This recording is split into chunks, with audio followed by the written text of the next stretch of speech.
Kia ora. Hello everybody, Madeline Lee here from Ride Your Stigma. Let's share the live. I've only got, let's say 25 minutes, but I have really badly wanted to come on and talk about holding space, what holding space means to me, and learning how to hold space for ourselves and for others. Both super important depending on what you do in life, depending on how you are in your lifestyle, your self-worth, your I suppose your career paths, your family ships, your friendships, your relationships. So what did we name the live? I love naming a live and then going back and having a little look. So the importance of understanding what holding space is and how to hold space for yourself and for others. So first of all, if you are catching the live, I would love for you to just comment in the comments whether it's a I don't know. When you hear the words holding space, you're like, I'm not sure, what does that even fucking mean, Maddie? I don't know. So right, I don't know, or I'm not too sure, or haven't heard of it before, or pop in the comments what you perceive and what you understand holding space to be in the comments. So if you're catching it live, do it then, and otherwise do a hashtag replay and pop it in the comments. It's really interesting. I like to ask people those questions before I start to plant what my version of holding space is, or the question or the topic that we are talking into. Kia ora, beautiful Phil, how are you? So pop in the comments what comes up for you when I talk about holding space, what it means to you, if you've heard it before, if you haven't heard it before, you're like, what the fuck is that?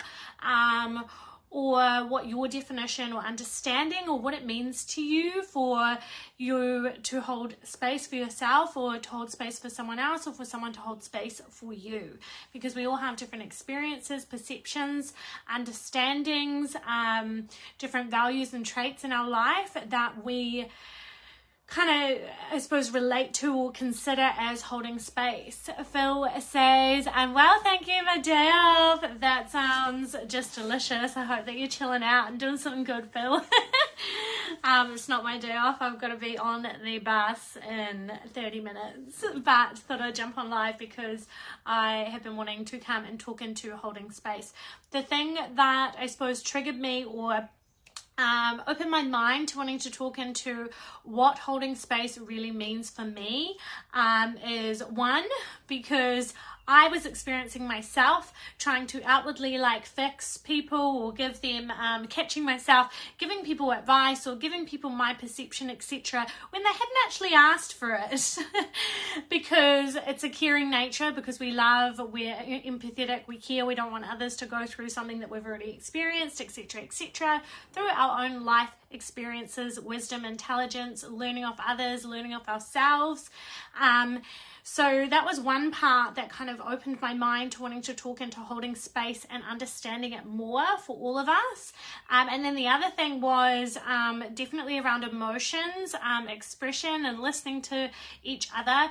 A lot of the time when I have been sharing myself, sharing my emotions, my thoughts, my worries, my concerns, my challenges in life, I feel the kind of action of others trying to come and fix, or feeling, especially in relationships, of course, Maddie, in relationships, when we see someone we care about feeling down, feeling stressed, exhausted, overwhelmed, extreme emotions, and often we feel uncomfortable, that awkwardness, because we want to help someone and we want to just go and fix things. So a lot in relationships, if we're having a challenge, or someone's having a breakdown, or someone's having angry emotions, or frustrated emotions, or confusion, or unhappiness, depression, sadness, pain, hurt, all of those things, often we feel guilty, or we feel helpless, because we're like, oh my God, I want to help that person. I don't want that person to feel that way.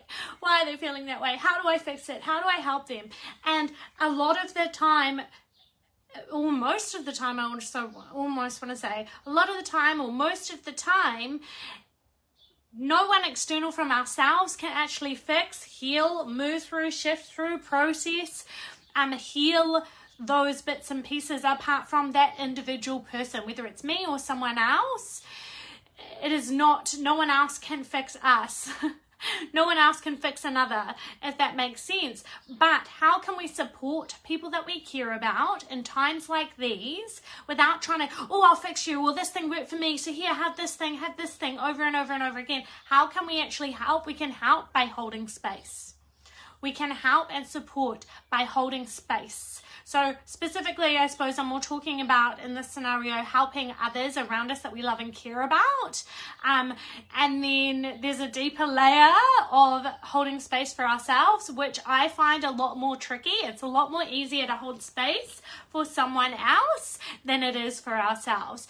So when I say holding space, so some of the things that come up for me, guys, holding space would be actually listening. I don't even know if there's a like full attention, undivided attention, actual conscious, intentional listening, where you're engaging and you're listening so that someone can feel heard.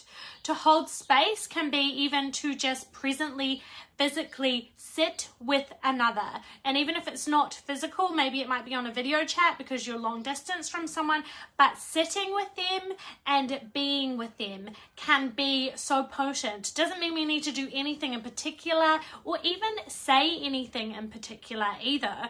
There has been some potent times where I have been in rough places and people have held space for me or with me, for myself, to get through things by sitting with me. They're just sitting here. They're just sitting in this space with me so that I know I'm not alone, that someone is like holding space. So it's literally what the words describe, holding. So holding space. Holding space and holding the energetic space. So holding certainty and where we are, I want to say, like holding space in a sense of just being there. And you might go, well, what do you mean just being there, Maddie? Often we're like programmed or trained, or we think, or we're trying to get approval or acceptance or feel validated or just support that person to feel like we are contributing enough to the relationship, or we're concerned and we're worried about their well-being and their mental health, etc., etc., etc. And actually the potency and the power of listening and sitting there, being there, standing there, or just sitting on the end of the phone while someone cries and releases their emotions, or while someone just sits there. And there's been times with my mentor, and there's also been times with close friends of mine, that I will just sit there and they'll sit there and we're just looking at each other.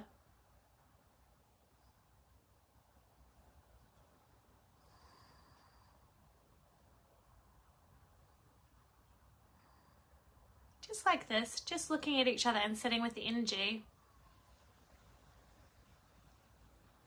We don't always need to do a specific something to help another or ourselves, but being in the acceptance or getting comfortable, getting more comfortable, or trying to sit, attempting to sit with the emotions and the things that are coming up for us, the emotions that boil, the discomfort, the awkwardness, those are big ones as well.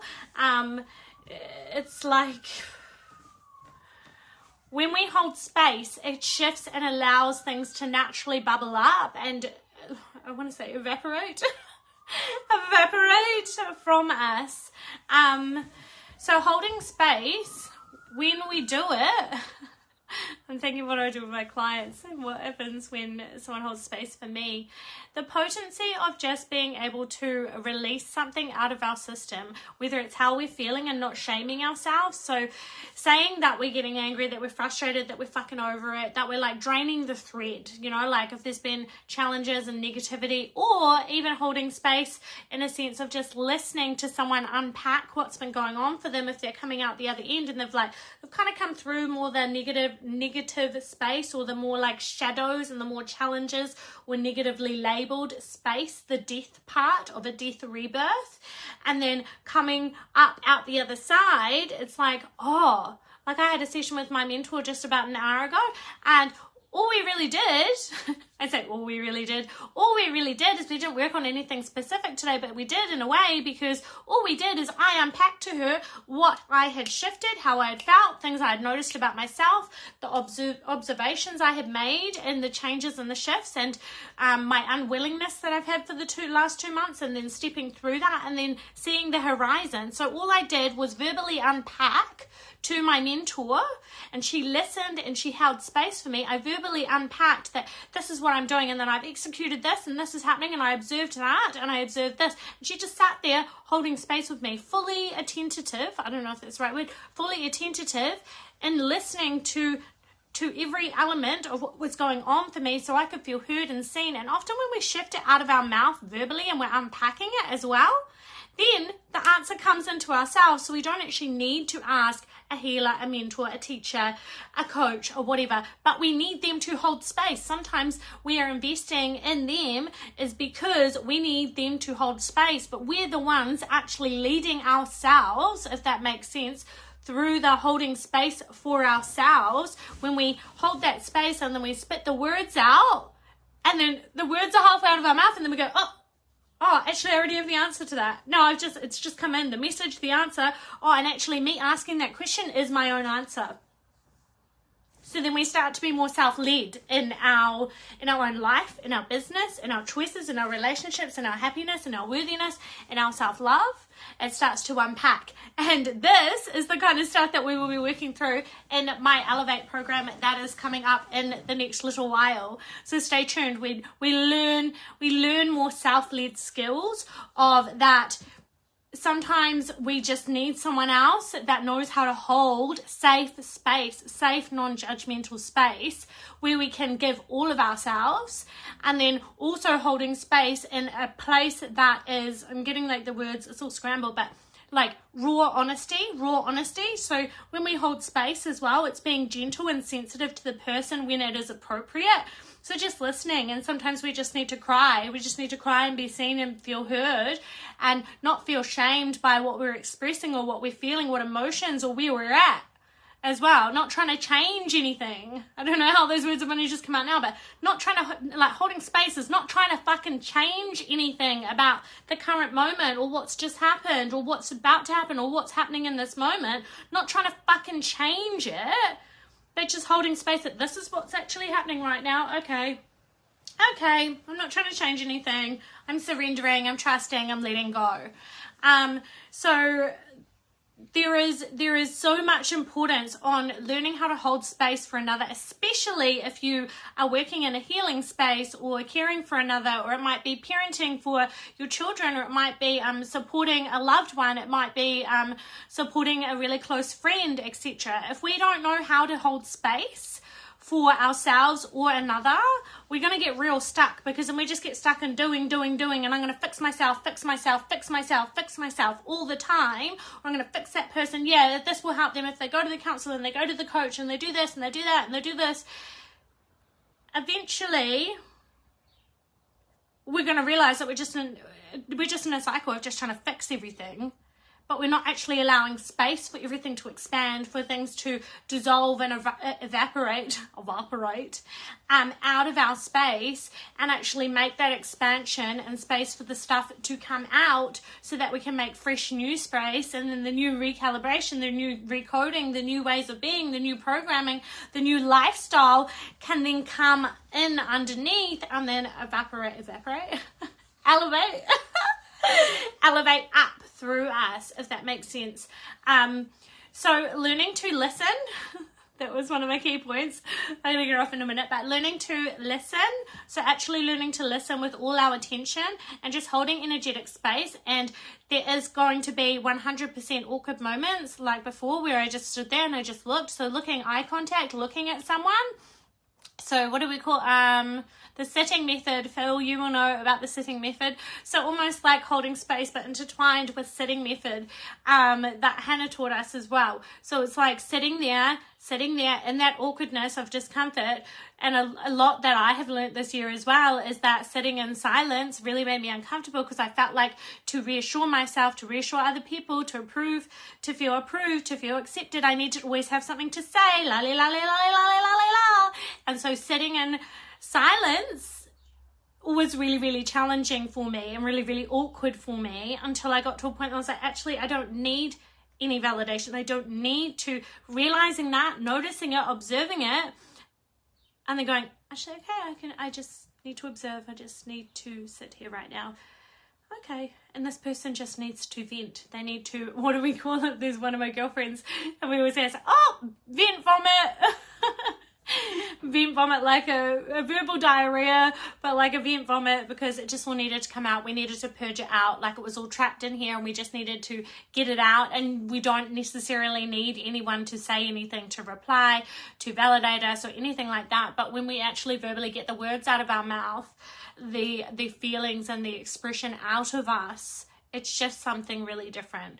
And just before I go, Phil says sitting method is real. It's so potent, isn't it, Phil? That's probably one of my biggest, I suppose, skills or learnings from his work that I have truly taken, that have been very, very powerful for me. And then before I jump off, holding space for ourselves. That's something I'm like in the process of literally finding a new phase or space with myself, especially if you have things like abandonment wounds, which I have definitely been working on all this year. But if we have something like attachment stuff or abandonment wounds, holding space for ourselves, I even want to say any relationship kind of issues or challenges or heartbreak or unacceptance or family issues, etc. If any of that is something that you experience or have experienced, I would say holding space for yourself is a damn fucking challenge for most of us. And in the last little while, I've just been learning how to, instead of like blaming other people, of like, oh, I'm feeling always abandoned, I'm feeling this, that, and then what are you holding space for yourself? Maddie, do you know how to hold space for yourself? What does holding space for yourself look like? Are you holding your own hand? Do you comfort yourself? Do you listen to yourself when you need extra time to rest? Do you listen to yourself when you actually just need to turn on music, cancel the things, and spend that time with yourself, or go for a walk in nature, or treat yourself to a nice breakfast out at a cafe and hold yourself? Spend quality time with yourself, with your soul, with your personality, with your mind, with your emotions, with your heart, in your own company. Do you know how to hold yourself when yourself is feeling down? To listen to yourself and not shame yourself for whatever emotions you are feeling in that moment, for wherever you are in your journey at that time?